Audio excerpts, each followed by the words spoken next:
Hello, ladies and gents, boys and girls, people of all ages, sexualities, and identities, and welcome back to another Doctor Who review. And today we're moving on to Turn Left. That's right, we're at the pinnacle point, the midpoint as I like to call it, of Series 4. Donna Noble and the Doctor start off this episode in what seems to be a form of Chinatown in the very far future. Donna Noble comes across a fortune teller who calls her very pretty, and then points out that she can tell her future. Most importantly, she can tell her of the days to come and what will happen. When she goes into the room, however, a beetle jumps onto Donna Noble's back, and suddenly she begins to find herself living in a universe where the Doctor doesn't meet her. The fortune teller begins to ask Donna Noble about her position. Most importantly, begins to ask her about the archetypes that led to her meeting the Doctor. This causes the beetle to latch onto her even more. The beetle in question is part of the Trickster Brigade, and is part of the Trickster's way of manipulating space and time around people's lives, and at this point it's chosen Donna Noble. Donna points out that she would have never gotten the job that she got at H.C. Clemens if she just turned left. Instead, she would have worked for a man named Raj and his business to do with something to do with her mum. She would have still been a temp, but she would have been a temp in a different sort of industry. In this version of Donna's life, we learn that Donna becomes very frustrated with Raj and decides to quit, conveniently on the same day that the hospital disappears. As she begins to quit, the hospital reappears and she begins to call it Wizard. However, then we get a tragic news report of Sarah Jane Smith dying whilst trying to help Martha Jones and everyone else in the hospital because the Doctor was nowhere to be seen. The story continues and we find that it's Christmas Eve and a giant star is floating above London.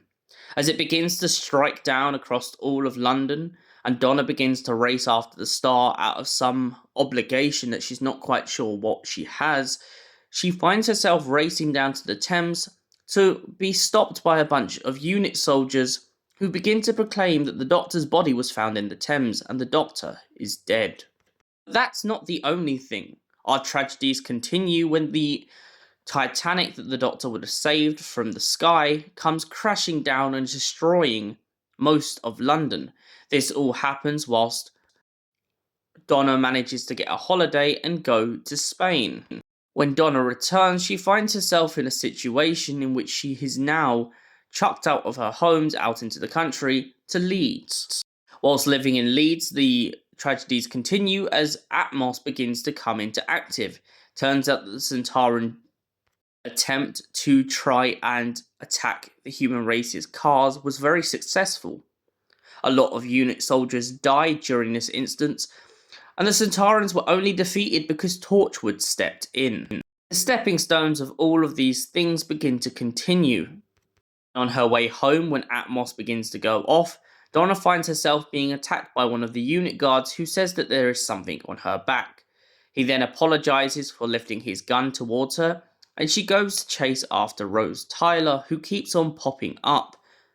Rose promises Donna that she can save her from this hell that she's living. But to do that, she needs to use time travel.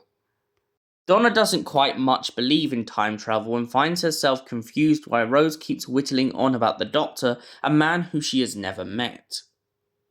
When Rose leads Donna to Unit, she finds herself looking inside a dead TARDIS. Then they use the mirrors to essentially bounce off the creature and allow Donna to go back in time to the day that she turned left. By doing this, this helps put Donna's life back into perspective and realigns the timelines, destroying the creature because now the fake reality can't live. Once this happens, Donna wakes up in the room that she was in and finds herself feeling nauseous. The Doctor arrives as the fortune teller runs off and begins to ask her exactly what's been going on.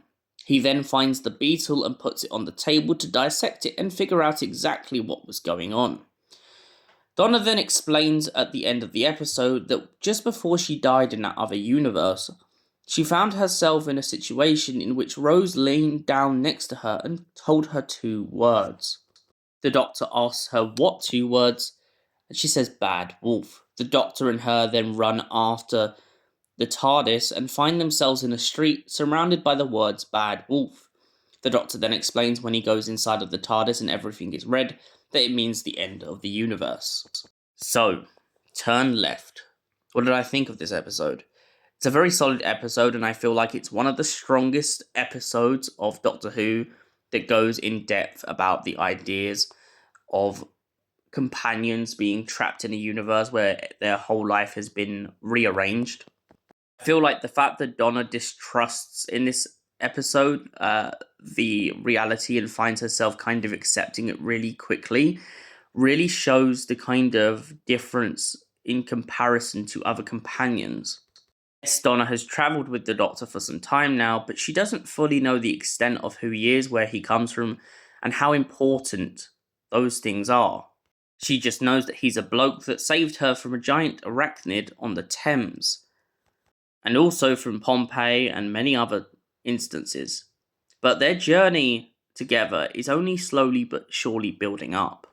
The fact that Rose Tyler knows how important Donna Noble is to his story just proves why this story is so strong, and for that reason I give it a solid 10 out of 10. Thank you for watching, and we'll see you in the next Doctor Who review. Until then, goodbye, stay beautiful, you beautiful people.